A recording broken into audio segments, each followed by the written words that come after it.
Today is September the 22nd, and here are your headlines. Tony Romo broke his collarbone. He is out for a while. So what will the Cowboys do? Be very interesting. And week 3 of college football is complete. And the Heroes of the Storm North America tournament has completed. Has been concluded. There's also some Hearthstone going on. And we're going to talk a little bit about some eSports revenues for 2018. Things look pretty interesting. So, ready or not, here we go.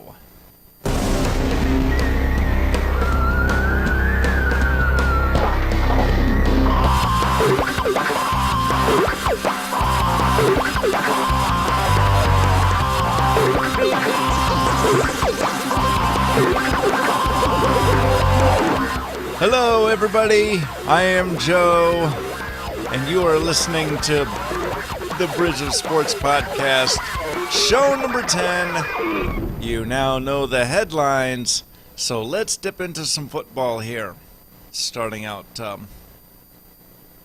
so week number 3 for the college football season has come to an end.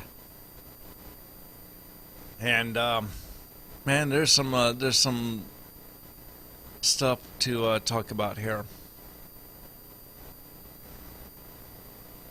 And Jim Harbaugh got his first win as a Michigan's head coach there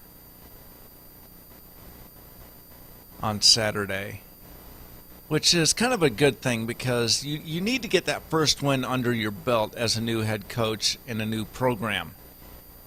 Because you've lost a lot of players over the past few months.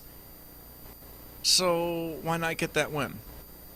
This helps out your program, and this helps out your outlook for the upcoming season. Now, also, Stanford beats USC. Oh man.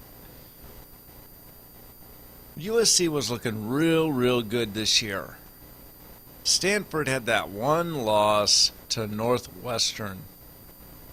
And Northwestern got into the rankings. But this could be really impactful for USC. California beat Texas because of a missed extra point. And I'm sorry, Charlie, but you might be out here soon. Talking about Charlie Strom. Georgia just outdid South Carolina 52-20. I mean, that wasn't even a game right there. That's just bad.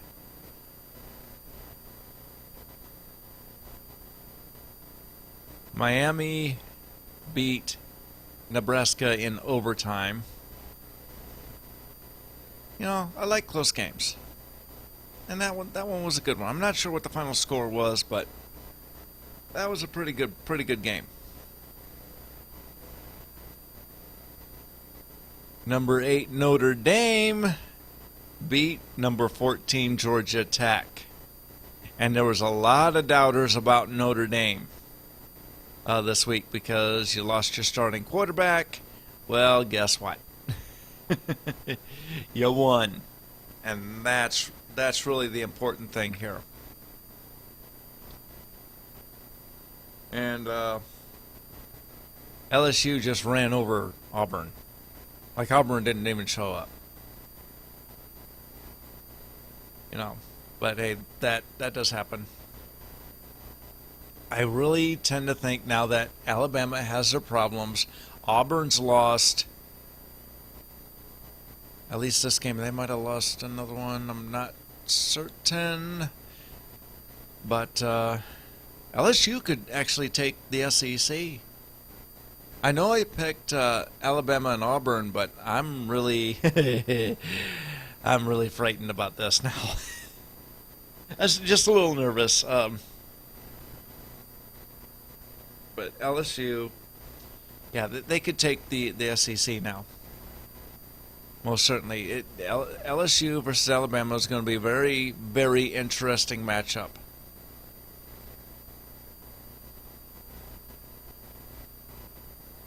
And Ohio State, I don't think their head's in the game right now. And I think that's their biggest problem for Ohio State. I mean, granted, you beat Northern Illinois, and Northern Illinois is a really good team from the MAC, Mid-American Conference. Like, come on, you are Ohio State. You need to be better than this. And you guys are just not there. But really, I don't know what's going on here. I think it's all in their heads. I truly think it's all in their heads. Now you got to face Western Michigan.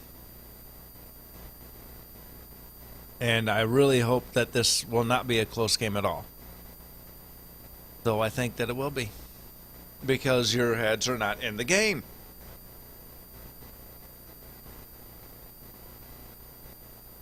And as far as what the reset goes, two more things. Northwestern beat Duke. Number 23 Northwestern beat Duke 19-10. 19-10. Wow. That's a very smart one. Yes, I had to say it. I had to say it. And Michigan State just did a reverse score on Air Force. I think it was 42-24. So Ohio State stays number one. Okay, but they're still losing votes. And I can understand that. Definitely. Michigan State is now number 2 in the nation according to the AP poll. That is the first time that you've seen the Big Ten in the 1 and 2 positions in the AP poll in quite a long time. So Michigan State, they get Central Michigan at home. Ole Miss beat Alabama. Out goes the number 2 team in the nation. That's why Michigan State took number 2. And Ole Miss gets Vanderbilt next.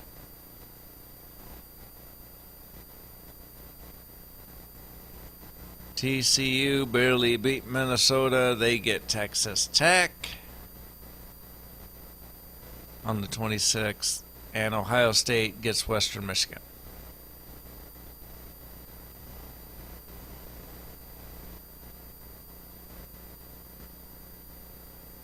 Oregon, you get Georgia State. Yep, you get Georgia State next. That's going to be a blowout. Sorry.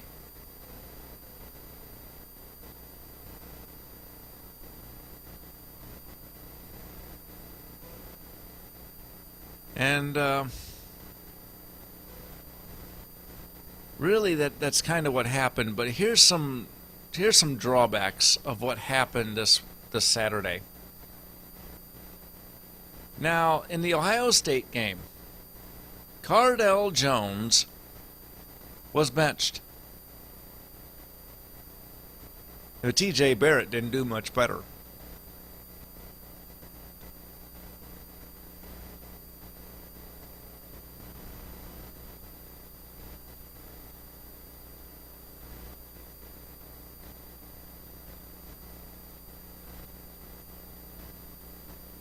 But yeah, there's always something going on with the Buckeyes. I'm just telling you.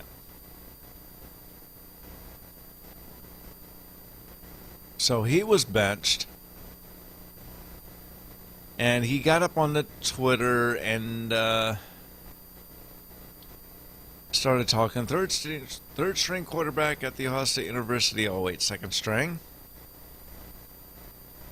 Then he changed his tweet to "It's changed. Happy?"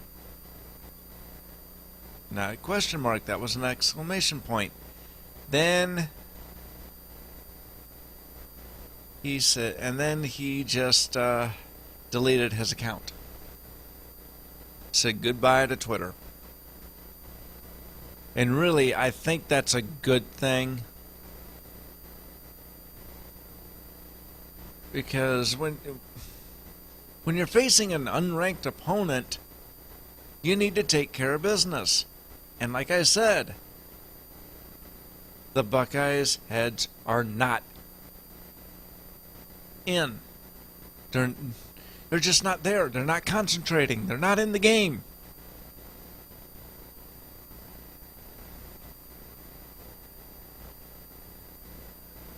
So yeah, I mean that's what happens.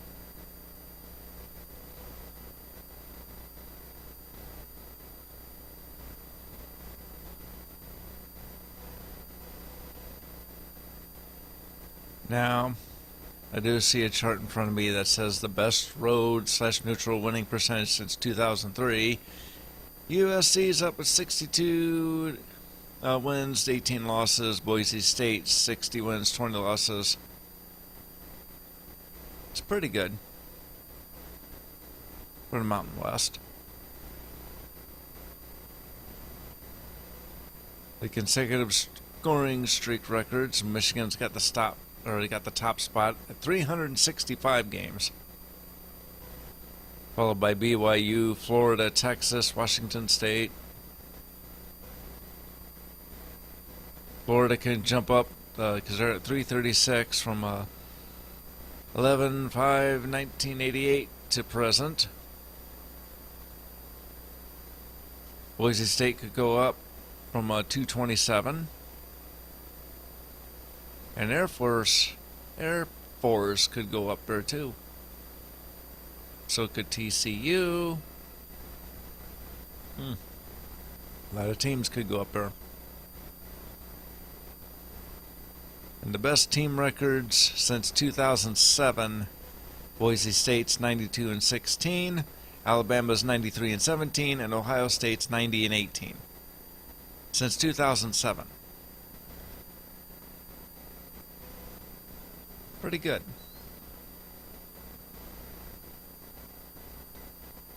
Current streaks without being shut out.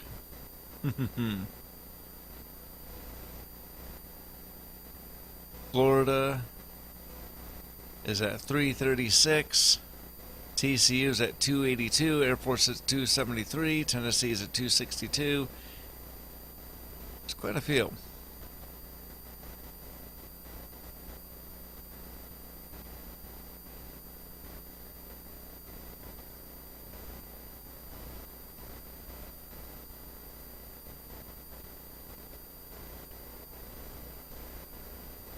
And I think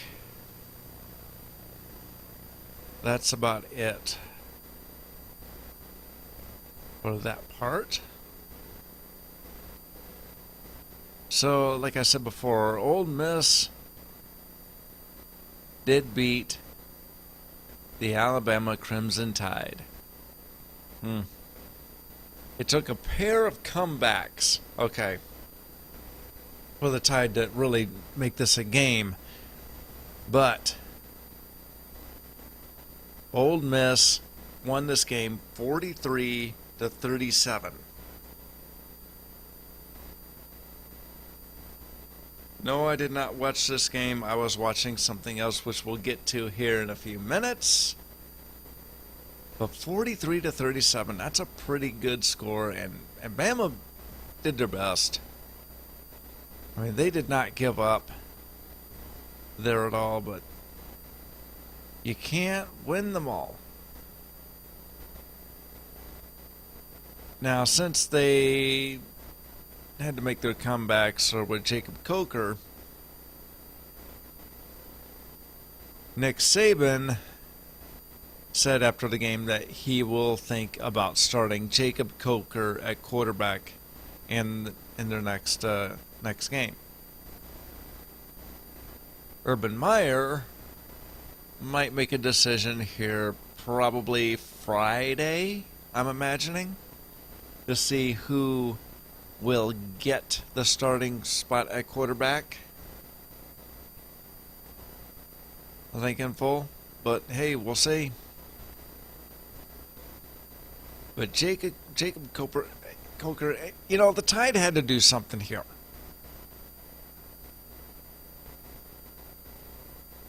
Cooper Bateman, he didn't do enough.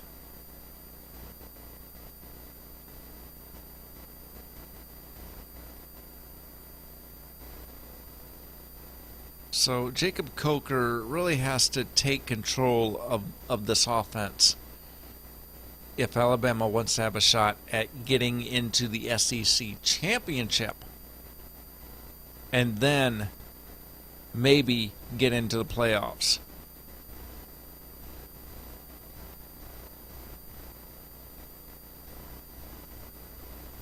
Now I'm going to switch over to the pros here.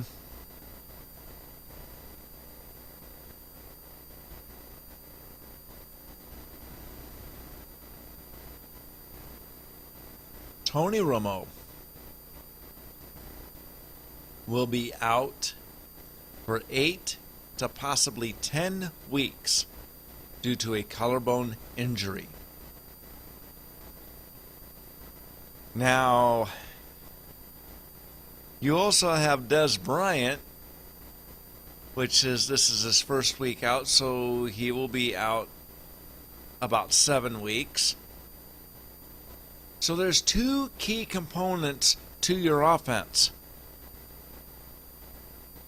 that will be out for a significant amount of time. So what's going to happen here? What's going to happen to the Cowboys for the next, say, 2 to 3 months? So here's what we're looking at, okay? Cowboys. You're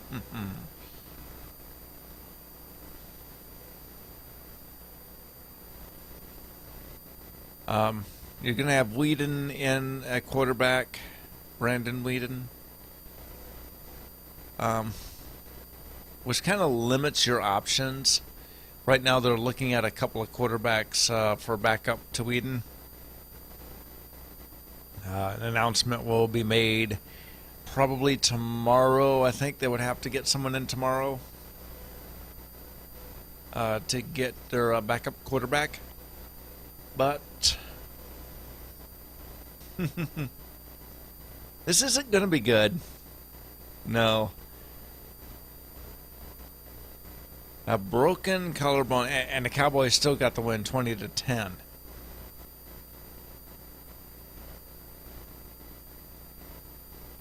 So what's going to happen? I am thinking that over this stretch of time, they're 2-0 right now. At best, over the next 2 months, they will win 4 games. At best. At worst, they'll win 2. So they could go, see, at this end of the stretch, they could go about, 6-6 to 4-8.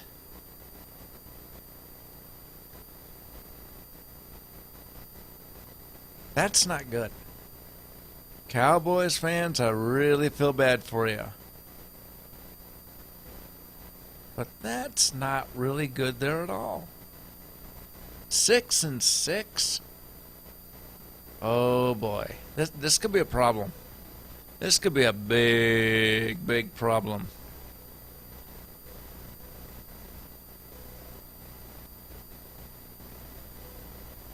Now, we'll go into some other NFL news.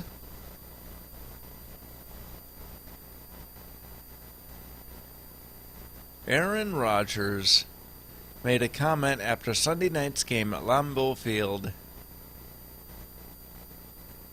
that might have taken a shot at Seattle Seahawks quarterback Russell Wilson.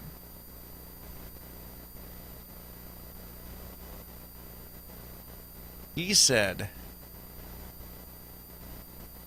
and I quote, "And then getting help from God, I think God was a Packers fan tonight, so he was taking care of us."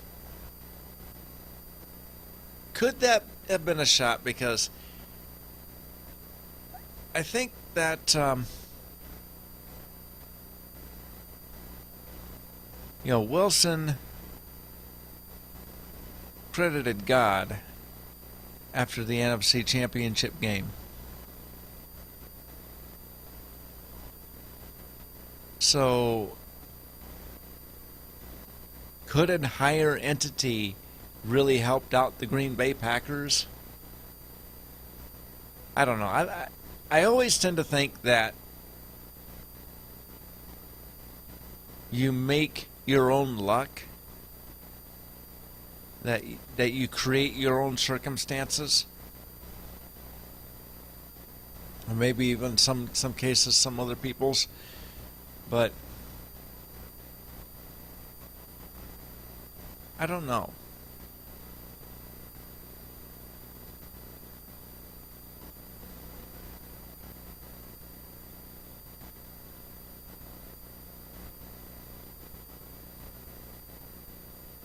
See, I have to agree with what Wilson said back after the NFC Championship game. He said, "I think God cares about football. I think God cares about everything He created."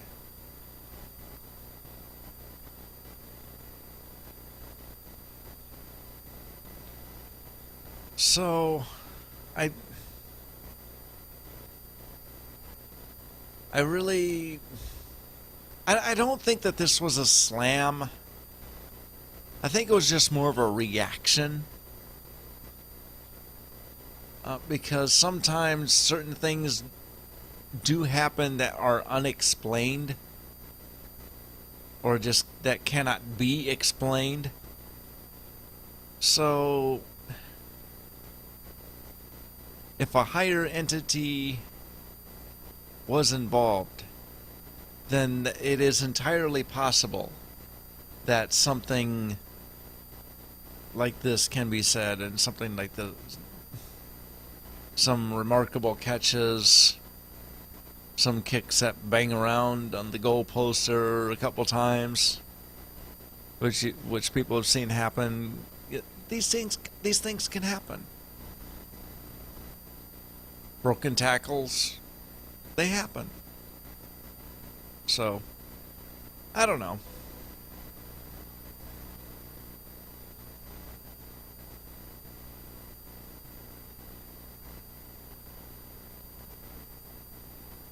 Now, another thing, too, and I'm a Browns fan.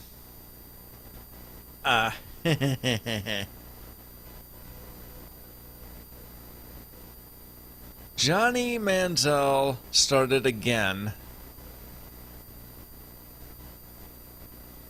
due to Josh McCown still under concussion protocols. So Josh McCown did not make his concussion protocols this past week. He's going to try again this week, and then this is going to be the most difficult thing. Johnny Manziel got the win over Tennessee. 28-14. Travis Benjamin just ran under Manziel's passes and caught a couple there for touchdowns. 2 of them, in fact. I'm sorry, 3 of them. My bad.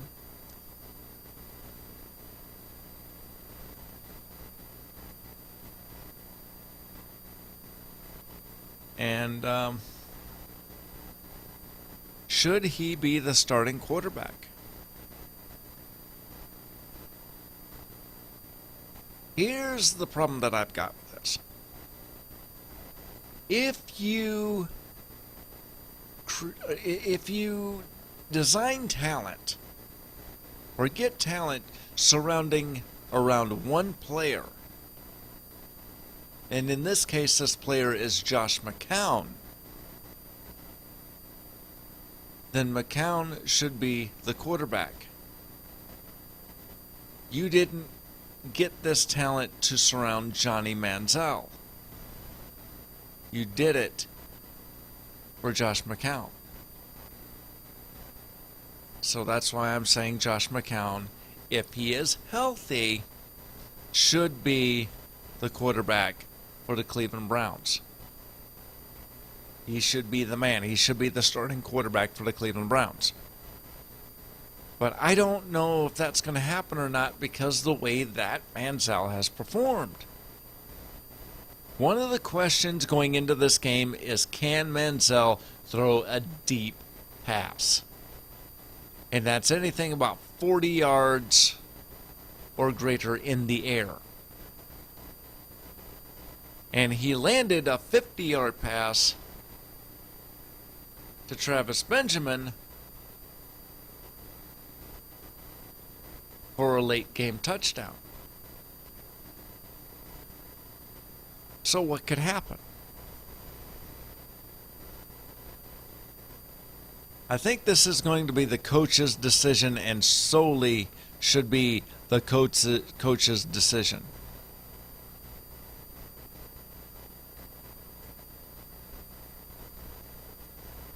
And really, I think that the fans should stay out of it. I know that they're not going to listen to me, but hey, I got to try. As fans, we need to stay out of the business decisions of what's going on with our teams. The coaching decisions, what have you. Because if these coaches, if they're going to make the wrong decision here, then they'll take the fall for it. Nobody else should. And if we pressure them into making a bad decision, it's not necessarily the coach's fault or not just the coach's fault. It goes to us as well. I really, really do think that way. Now, I do want to add one thing that was said on the Mike&Mike podcast, the Best of Mike&Mike podcast, yesterday. That would be the September 21st edition of Mike&Mike podcast. And I think it was at the start of the show. Mike Greenberg said that he would like to see college football get off of Saturdays and get to some other day of the week where they could have more exposure within the media. Okay.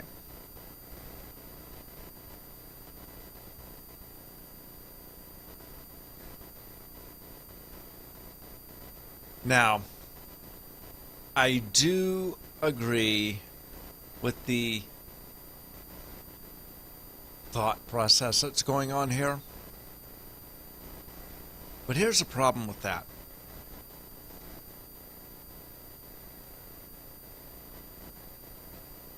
If college football was to get off of Saturdays as a whole, the NFL would eat that up. You have a lot of games going on Sunday. You could actually spread that out through the weekend. And that could happen. Now also keep in mind too that people work during the week. So why would I want to go down to Columbus on a Thursday night for season, if I'm a season ticket holder, go down there on a Thursday night and just go down there on Thursdays knowing that I'm going to lose out on checks because I'm not going to be at work every Thursday.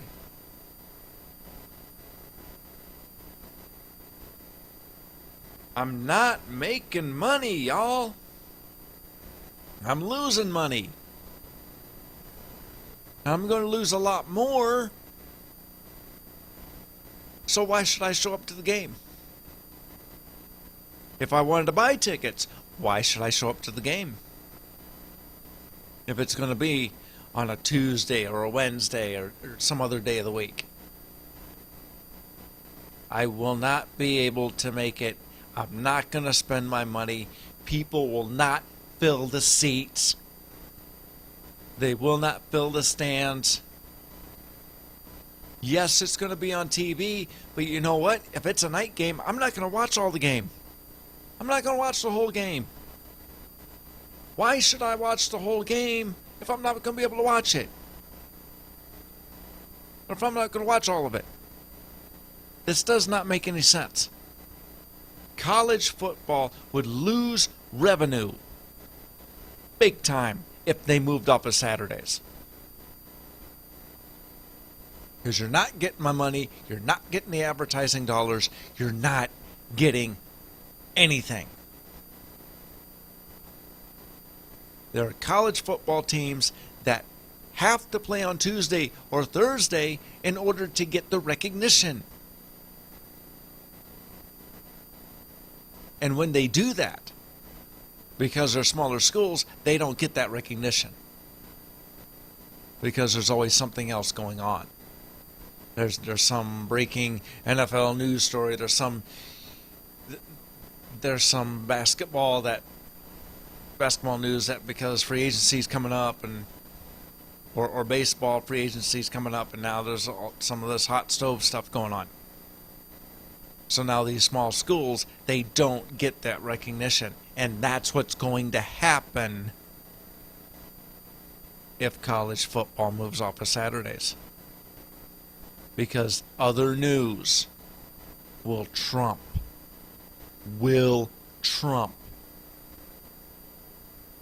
all of this stuff. All of college football. So unless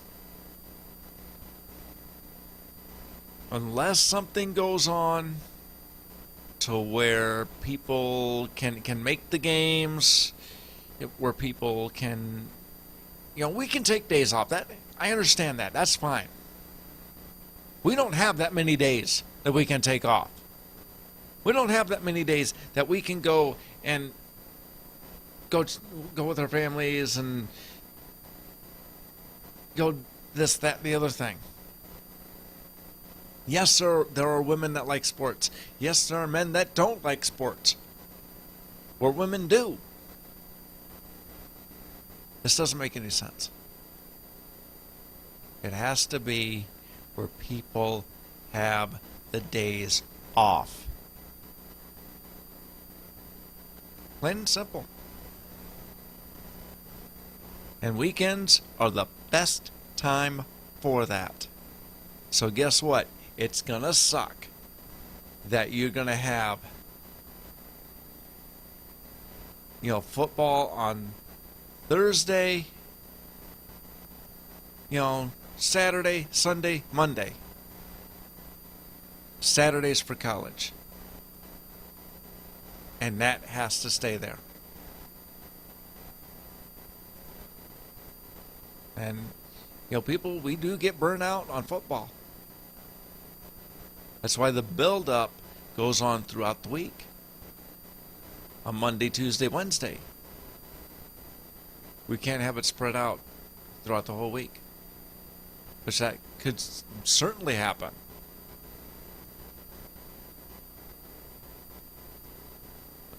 You know, if all these other football ideas say, well, if college football was to move, then we could spread it out through the rest of the week. No! We'll be burnt out by then. Why would I want to watch the NFL if I watched college football Tuesday, Wednesday, Thursday? Friday's high school football, and that better be left alone. Let the high schoolers have their say in the weekend. Let them have their time in the Friday night lights. And yes, there are some high schools that play on Saturday. That's fine too. Just so long as they know they're going to get a little bit overshadowed outside of their school districts by college football. College football on Monday gets overshadowed, and understandably so, on Monday mornings. But you know what? You still have college football to talk about if you want to talk about it. Radio shows, you have your own say, at least somewhat, on what goes in on your program. Don't blame others for what you want to talk about, because you feel handcuffed to talk about that stuff. Just saying. Now, off of my soapbox, maybe onto another one.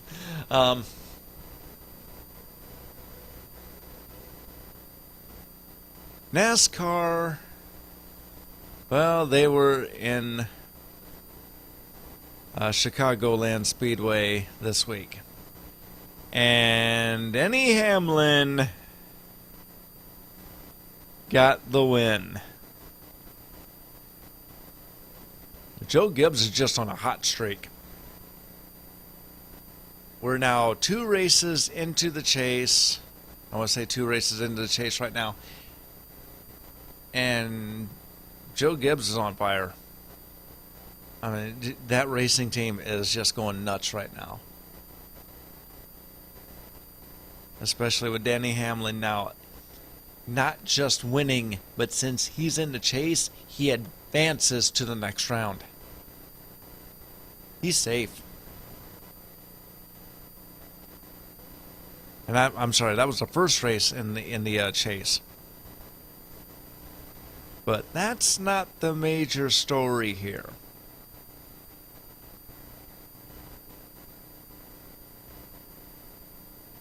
Did you happen to see this? Now, I'm not exactly sure how this sparked. Like I said, I was paying attention to something else, which I'll get to here in a few minutes. I keep saying a few minutes, but I'll get to it. I swear to it, I get to it. Kevin Harvick and Jimmy Johnson got into it there a little bit.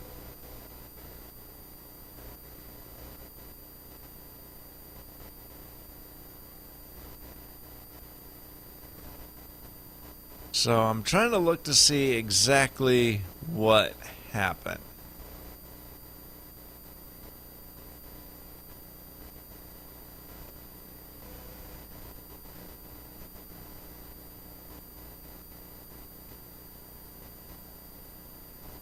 And right now I can't see what exactly happened, but Harvick got in Jimmy Johnson's face. There was some jawing back and forth, and I think Harvick came back and said, well, I didn't want to get it to that point, but I saw it on the video. Harvick pulled back and punched Jimmy Johnson right in the chest.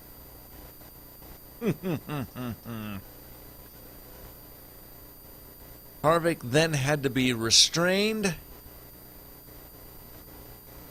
And they were both taken into the Sprint Cup trailer, I think, and just really did that out there that way. Now, Hamlin, see, this is a good thing for Hamlin. Hamlin is nursing a sprained knee.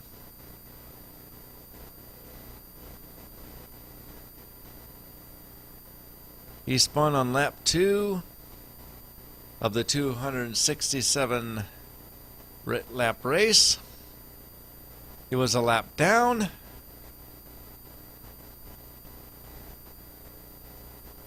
And he worked his way back. He said in an interview that I was thinking 7th place, a top 10 finish would be a good comeback for this kind of day. Had a bad knee, had a bum knee, came back and won the thing in Chicagoland.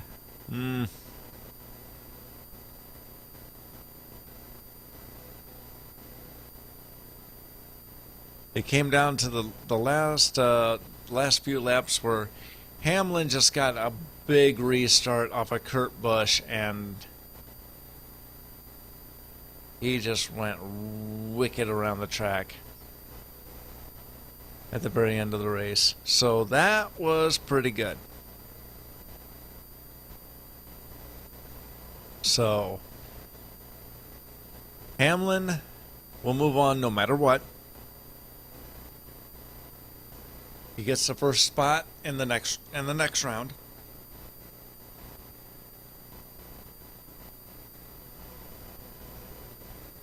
And we'll see what happens next week for NASCAR. Who wins next week? Could it be a repeat for Hamlin? Could he win 2 weeks in a row? Or could somebody else win? It's going to be very interesting to see.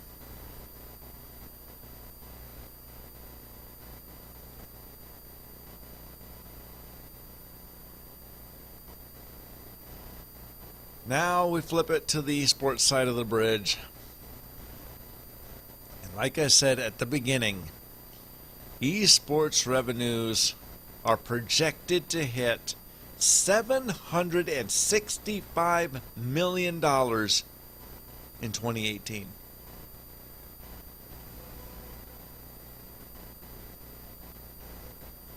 Newzoo, a global market research and predictive analytics firm, did update its prediction for esports revenues in its latest report.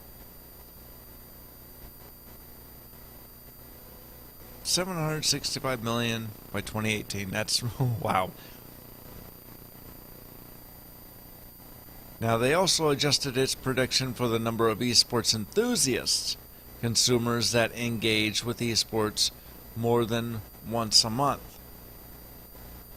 The number of esports enthusiasts have grown from 89.7 million last year to 116 million in 2015. That is a 29.32% growth compared to last year.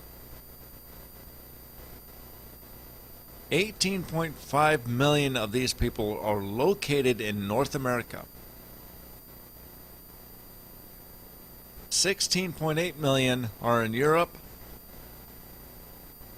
But the most, 53.9 million people are watching esports in China.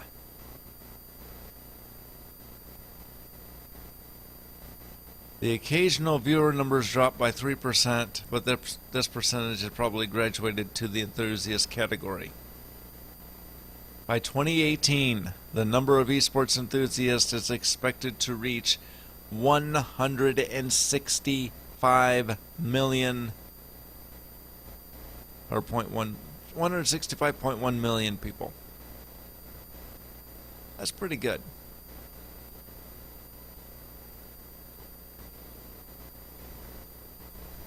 That's pretty good. So the projected global audience growth. And they kind of showed it here. 2014, 114 million. Which would be 90 million, or I'm sorry, yeah. Be 114 million. 2015, 110.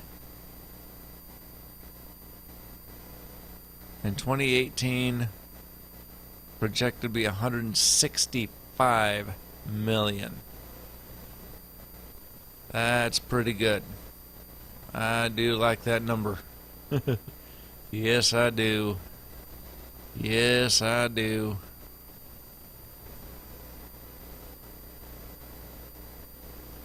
So, who's going to get the biggest of these upgrades here? Could it be Smite? I think Smite's gonna get some of it, but not really a whole lot. League of Legends, I think, is gonna get a huge number just off the esports scene. But where this growth is coming from is because of new companies coming into esports, or companies that are coming into esports, and part of that's Blizzard. Heroes of the Storm, Hearthstone was a part of it. Heroes of the Storm becoming a bigger part of it.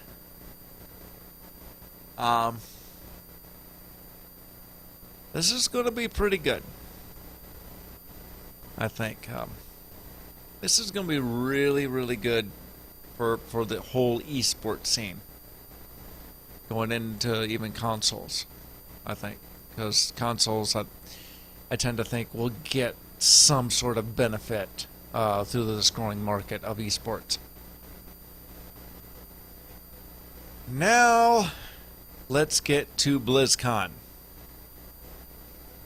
BlizzCon's opening week be October 28th to November 1st.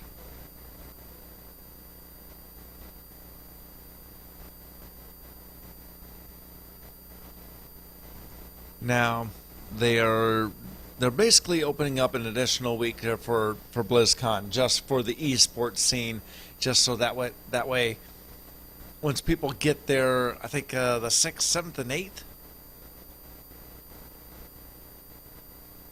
that way people can go in and watch the WCS finals of the three Hearthstone, Heroes of the Storm, and Starcraft, and actually World of Warcraft as well.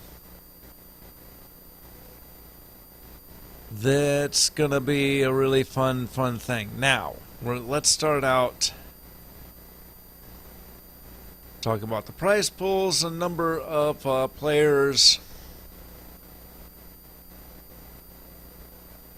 and so on and so forth for BlizzCon. Hearthstone World Championship, prize pool of $250,000. Number of players will be 16. The schedule will be October 28th to the 31st, and that will be pretty good.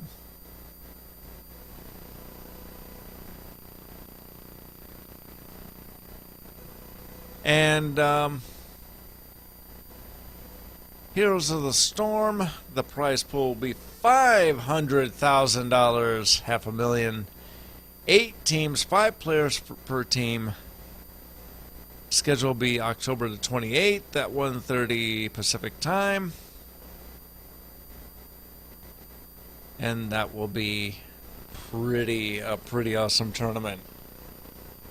We'll get to that when we do, when I know when all the teams have been announced going to BlizzCon. Right now there's only 2, and I'll get to that here in a few minutes. The WoW Arena World Championship. This is a 3v3 tournament. There are 8 teams, 3 players per team. That will be October 30th through the 31st. $250,000 in total prizes there. And Starcraft II, $250,000, 16 players, all going for a $250,000 prize pool. That's going to be an awesome tournament to go look at, because they have basically, if they do it like they did there last year, they will have their own room, and that room is just packed. It's going to be just a huge tournament there. Now, speaking of the North American Heroes of the Storm tournament, which, by the way, that was what I was watching there this whole entire time.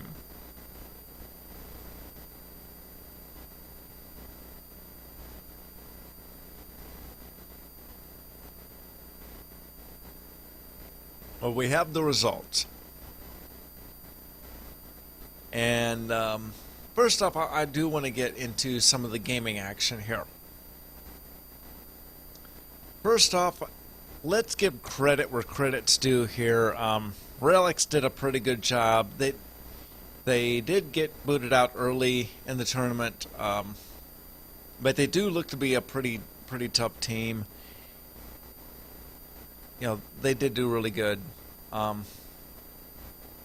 Murloc Geniuses, another noteworthy team.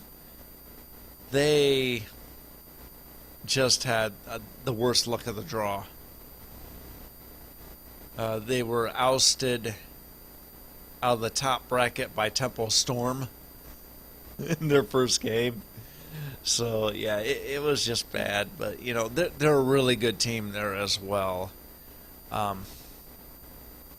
I do really enjoy watching their gameplay. I'm not a huge fan of them, but once again, let's give credit where credit's due here.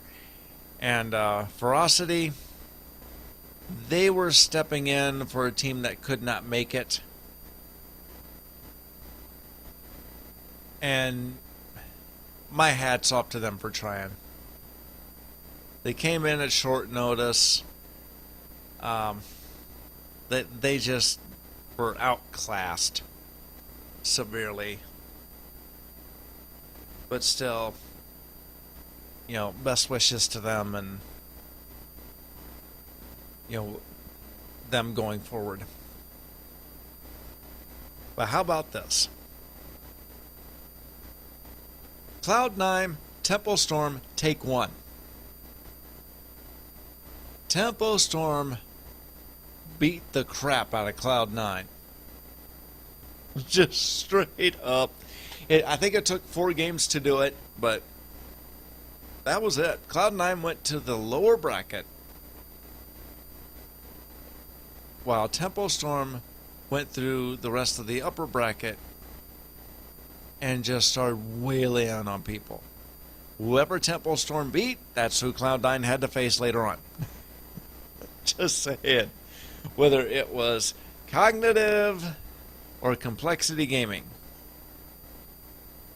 they took 3rd and 4th respectively. But if you did not see it, Cloud9 and Temple Storm went back at it in the finals of the North America tournament. Cloud9 said, we're going to put the screws to Temple Storm, and they did. They took the first 2 games because Temple Storm looked like they were sleepwalking through those 2 games. Then Temple Storm woke up, took the next 2 games in the best of 5 series, came down to 2-2. It came down to Game 5, where the Who wanted $40,000 more. 40,000 went to the top place, or went to first place. Second place got 24,000. Cognitive and Complexity got $12,000 each, respectively. So Cloud9 said, we want to go in to BlizzCon on a hot streak. Tempo Storm said the exact same thing. We want to go into BlizzCon on a hot streak. And Cloud9, in a very close game, just beat out Tempo Storm. I think Cloud9, I think their last line of defenses were up. And I'm going strictly off of strictly onto no, they had their last line of defenses up, and they were just looking for a hole to get through to take to the core. And as soon as Tempo Storm was down to 2 characters up, Cloud9 made a beeline straight for Tempo Storm's core and took it down. That was an epic match. I loved it. And if Tempo Storm did the same thing to Cloud9, I would have loved that too, but that was still an epic match. Now, so congrats to them. Cloud9 gets 40,000 for taking first place. Tempo Storm gets 24,000. Both teams are going to BlizzCon representing North America and representing the USA. Both are USA-based teams, so I'm rooting for both. I root for USA. My apologies to everybody else listening in different countries, but that's who I root for. My preference. It's all good. Now, we're going to get into a little bit of Hearthstone news because we are Blizzard heavy this week. DreamHack will host tournaments for Starcraft II, Legacy of the Void, and Hearthstone. The announcement will come in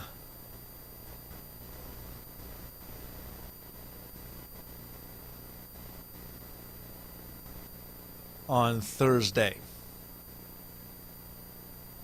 So if you follow DreamHack, they will make the announcement there. They've already will feature Counter-Strike Global Offensive, Super Smash Bros. Melee, and Street Fighter V tournaments. So this is going to be a pretty huge thing. It will be held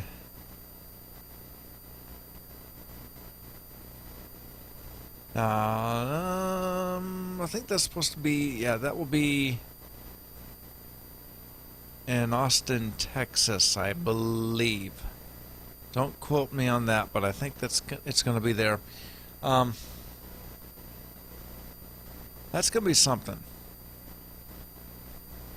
And Hearthstone, the actual Hearthstone tournament is going on. I think that's going to be held during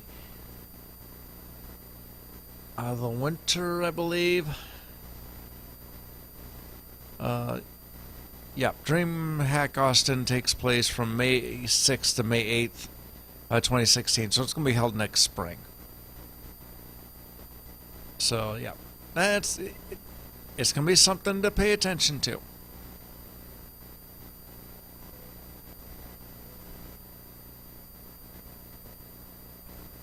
Now, Natus Vincier has opened up a Hearthstone team, and they signed Xixo, Xixo,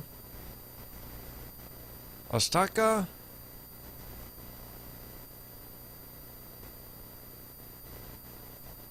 and Hoej. Sebastian Xixo Benchert. Sebastian Ostkaka Engwall. And Frederick Hoej Nielsen. Now that I think a lot... I don't think that they're going to be the only team that's going to be doing this kind of thing, opening up their teams to new games, including in new people. I think this is going to be a thing that these teams are just going to do. With more games coming out, you have an Overwatch coming, people, on the Blizzard side, with more people wanting to get into pro league or pro style teams or pro teams. You're going to see some other signings coming up in not just North America. You're going to see them all around the world. I think this one is a Swedish team, so yeah, you're going to see them everywhere. Now, also speaking of Hearthstone, the North American Qualifier tournament results are in. There are still more spots open, but here are the players that are going to BlizzCon so far. VLPS, Hot Form, Purple, Jab, and that's Purple, then Jab, not Purple Jab. Neas, Trump's going, Moljel, and Korea. Now, when it comes to the next tournament,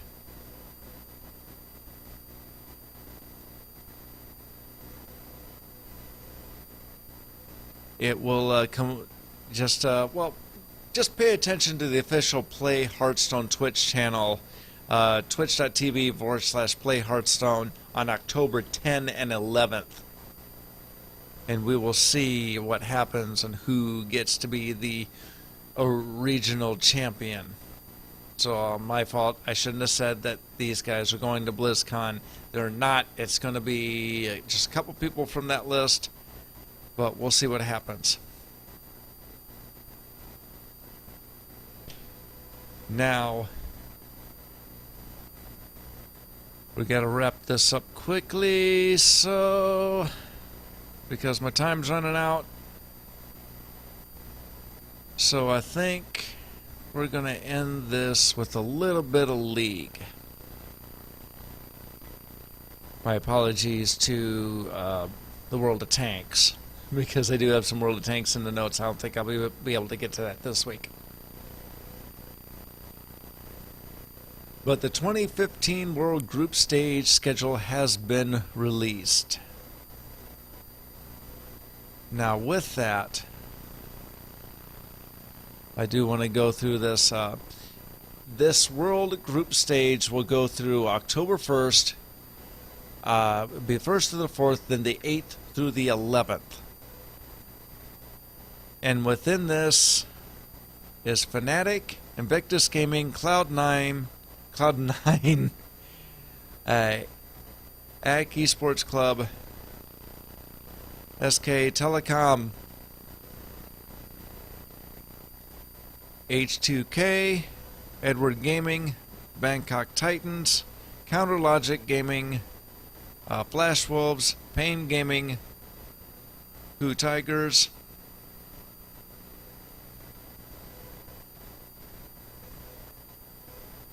KT Rossler, Team Solomed, LGD Gaming, Origen, Bangkok Titans, and I think that's it. Yep, I think I got them all. So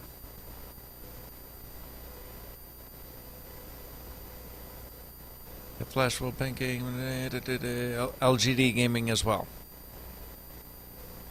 And I think that's the only one I missed. So, yep, we're going to have all those going into this schedule. This is the world.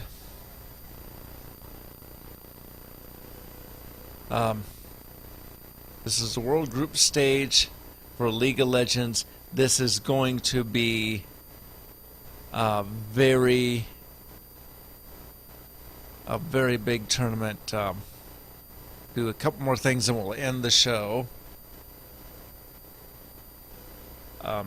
Rico steps down from Team Dignitas. Sam Rico Harvey will no longer be the head coach of Team Dignitas, a North American LCS team. According to the press release, Rico has decided to stay in France and pursue another career. So he is basically just moving on with life. And why not? That's what people do. They find another interest and they'll move on with that. Or they'll find that family is more important than gaming. Or something happens to where somebody has to move on.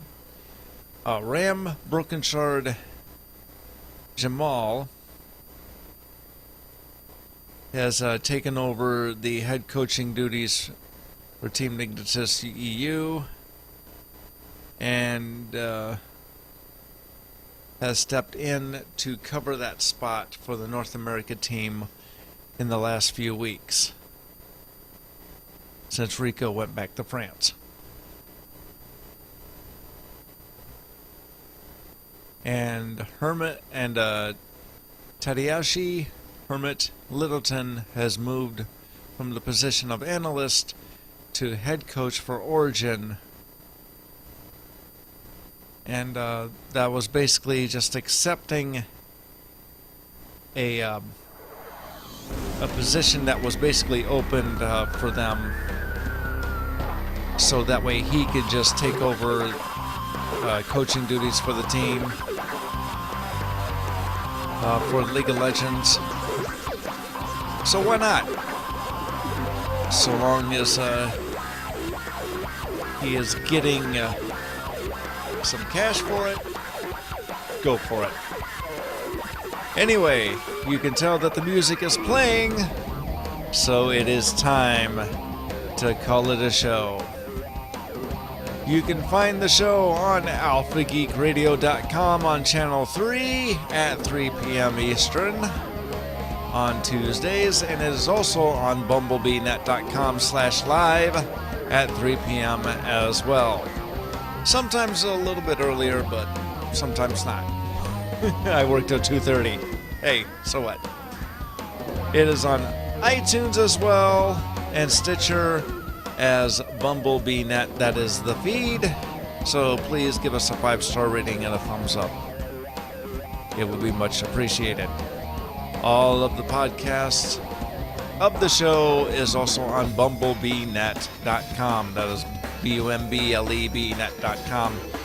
Twitter at BumblebeeNet for the network, at Bridge of Sports for the show, and for me it is at Joe Brums. Facebook, you can find us at Bridge of Sports, and if you want to email me, I am Joe at BumblebeeNet.com. Anyway, that has been show number 10 from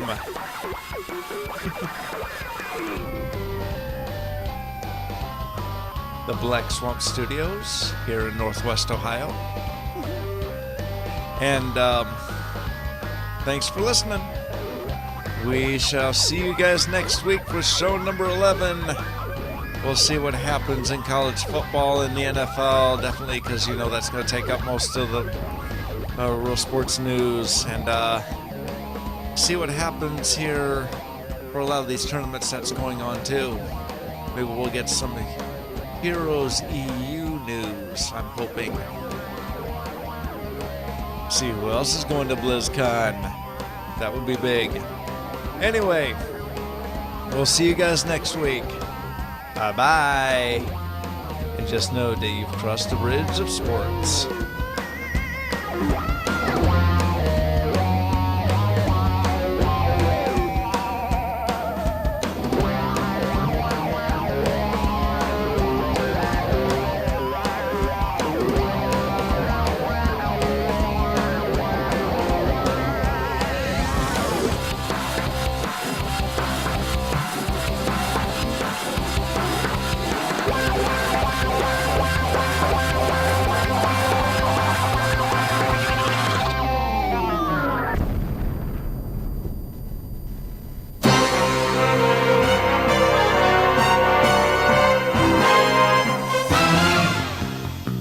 This show is a part of the Bumblebee Network. You can find out more information about this show or the network at bumblebeenet.com. That is BUMBLEB net.com. This podcast recorded before a live internet audience. To learn how to listen and watch live, visit tunein.alphageekradio.com.